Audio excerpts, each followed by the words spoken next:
डरावनी कहानी सुनोगे? सब्सक्राइब कीजिए और देखिए हर रविवार को एक डरावनी हॉरर स्टोरी।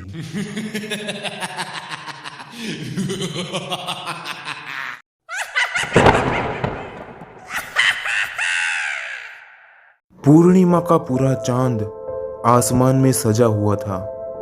चंदनपुर गांव में भी आज महाआरती होने वाली थी।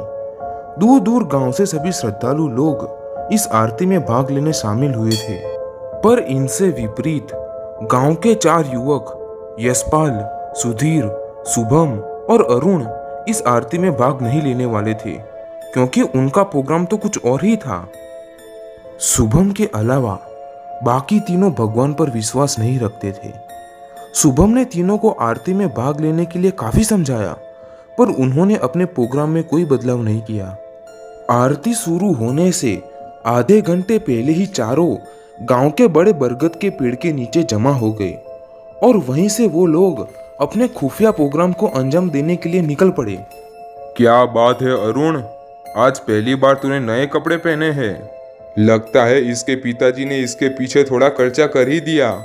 हाँ, प्रोग्राम ही कुछ ऐसा है तो पहनने ही थे ना नए कपड़े। पर तू बता, तूने बोतल तो ले ली है ना, या फिर पिछली बार की तरह भूल गया? अरे वो तो खास है, वो तो लेनी ही पड़ती ना। पिछली बार तो गलती से भूल गया था। पर बैठक कहाँ रखनी है? यहीं जंगल के बीचों बीच गुलाबी पेड़ के नीचे। चारों दोस्त कुछ ही देर में जंगल के गुलाबी पेड़ के नीचे पहुंच गए। रात के समय वो गुलाबी पेड़ इतना भयानक लग रहा था कि मानो जैसे उस पर से कई आत्माएं नीचे देख रही हो। अरुण ने शराब की बोतलें निकाली और 4 ग्लास भर दिए। दूसरी ओर सुधीर ने बिरयानी चूल्हे पर चढ़ाई। थोड़ी ही देर में खाना तैयार हो गया और चारों की महफिल शुरू हो गई। यशपाल, शुभम, अरुण और सुधीर, ये 4 लोग बड़े साहसिक थे। गांव हमेशा भूत प्रेत की कहानियों के लिए मशहूर होते हैं। महफिल में ही उन सबके बीच में भूतों के बारे में चर्चा होने लगी। स्वाभाविक रूप से इन चारों का कभी भूत प्रेत से पाला नहीं पड़ा था, पर ये लोग भूत प्रेत को ना मानने वालों में से भी नहीं थे। पर शुभम इन सब बातों पर यकीन नहीं रखता था, तो उसे यकीन दिलाने के लिए यशपाल ने उसे एक किस्सा सुनाया। सुन शुभम, आज से 1 साल पहले मैं कुंभलगढ़ गया था न्यूज कवर करने के लिए, क्योंकि वहां के राजा और उनके भाई की मौत हो गई थी। उनकी मौत? पर कैसे? बड़ी विचित्र घटना थी वो। राजा महेंद्र और उसके छोटे भाई विजेंद्र की रानियां यानी नीलावती और मैनावती की हत्या उन दोनों भाइयों ने मिलकर कर दी थी, क्योंकि रानी मैनावती काला जादू करती थी। रानी मैनावती ने अपने ही बेटे अजय और विजय को शैतान के हवाले कर दिया था, वो भी राजा महेंद्र प्रताप के सामने ही। इसी वजह से राजा के भाई विजेंद्र ने उनकी हत्या कर दी। हालांकि विजेंद्र की रानी नीलावती बेगुनाह थी। इसी वजह से रानी नीलावती की आत्मा बदला लेने आई थी और उनकी आत्मा ने दोनों भाइयों से अपनी मौत का बदला ले लिया। पर गांव वालों ने मुझे बताया कि रानी मैनावती की आत्मा उसी राज्य में आज भी भटकती है और कई लोग उनका शिकार भी बन चुके हैं। इतना कहकर यशपाल ने अपनी कहानी खत्म करी। तभी अरुण ने अपनी कहानी बताना शुरू कर दिया। अरे ये तो कुछ भी नहीं है। मैं जहां रहता हूं उस बस्ती के पीछे एक लाल झील है। सब लोग कहते हैं कि उस झील में जिंदा शैतान बसता है। हर रोज सुबह वहां एक ना एक लाश तो देखने को मिलती ही है। इसी वजह से मेरी माँ ने मुझे शाम के 6 बजे के बाद उस झील की तरफ से जाने को बिल्कुल मना किया है। न जाने वहां कौन सी अनहोनी घट जाए। पर पूरी बात तो बताओ, उस झील में शैतान आया कहां से?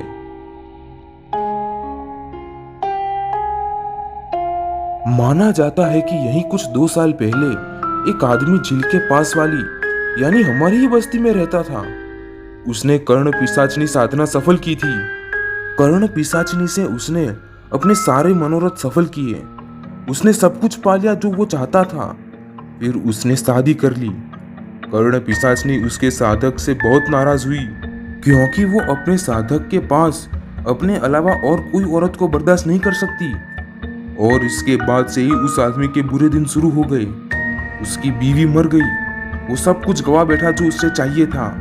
आखिरकार उस कर्ण पिशाचनी से तंग आकर उस आदमी ने वही लाल झील में कूदकर आत्महत्या कर ली।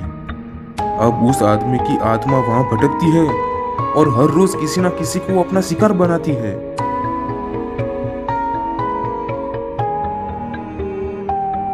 काफी डरावनी घटना है ये, पर ये घटना जो मैं अभी सुनाने वाला हूँ वो मेरे नाना के साथ भोपाल में घटी थी, जब वो वहां नौकरी करते थे।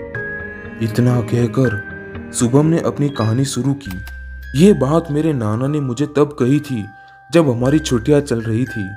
जब उनका ट्रांसफर भोपाल में हुआ था, वो जहाँ रहते थे वहां सरकारी क्वार्टर में एक औरत की आत्मा भटकती थी। उसी सरकारी क्वार्टर के किचन में उस औरत ने अपने आप को जिंदा जला दिया था। इसी वजह से तो वहां रहने वाले चारों लोग एक साथ ही रहते हैं। पर एक बार वो चारों आदमी छुट्टी पर थे और मेरे नाना अकेले उस सरकारी क्वार्टर में थे। उस दौरान उनको वहां किचन में एक सफेद साड़ी वाली औरत दिखाई दी थी और उसके कुछ दिन बाद ही रात के समय वो औरत मेरे नाना के बिस्तर के पास आकर बैठी थी। फिर मेरे नाना को पता चल गया कि वो औरत उनके ही पीछे पड़ी है। फिर उन्होंने वहां भोपाल से फिर से अहमदाबाद ट्रांसफर मांग लिया और इस तरह उनको उस भूतिया घर से छुटकारा मिला। शुभम की बात सुनकर एक बार के लिए तो वो तीनों चुप हो गए। सुधीर ने चुप्पी तोड़ते हुए सबसे कहा, कुछ ऐसी शक्तियां हमेशा हमारे आसपास ही होती है, पर हम उन्हें देख नहीं पाते, पर वो होती अवश्य है।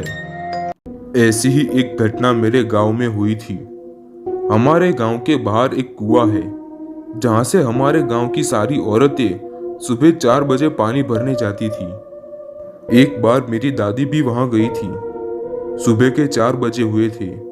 वहां गहरा सन्नाटा था। कुएं के घाट पर वो अकेली ही थी, क्योंकि कोई दूसरी औरत अभी तक वहां आई ही नहीं थी। कुएं के बाजू में लग के ही एक बड़ा सा पीपल का पेड़ था, जिस पर अतृप्त आत्माएं रहती थी, जो वहां आए हुए लोगों को कुएं में खींच लेती थी। मेरी दादी उस दिन पानी भरने गई, तब से लेकर आज तक वो मिली ही नहीं है। शायद वो वहीं कुएं की गहराइयों में कहीं दफन हो। बातें करते करते रात के तकरीबन 1 बज चुके थे। चारों लोग अभी भी वहीं बैठे हुए बातें ही कर रहे थे कि अचानक वहां झाड़ियों में कुछ हलचल हुई।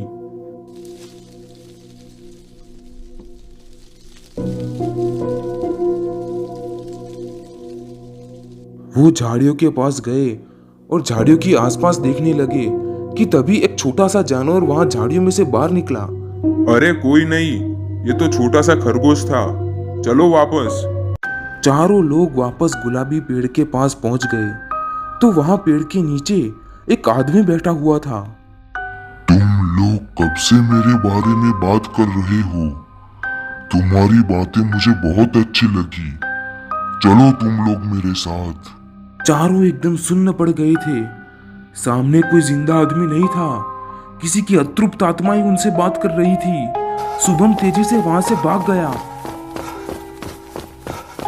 दूसरे दिन सुबह शुभम सभी गांव वालों को लेकर उस गुलाबी पेड़ के पास आता है, पर वहां वो 3 लोग नहीं मिले। इस घटना को बीते आज 1 साल हो गया है, पर आज तक वो तीनों लापता है और सारे गांव वाले उस रात की दास्तान शुभम के मुंह से सुनते हैं।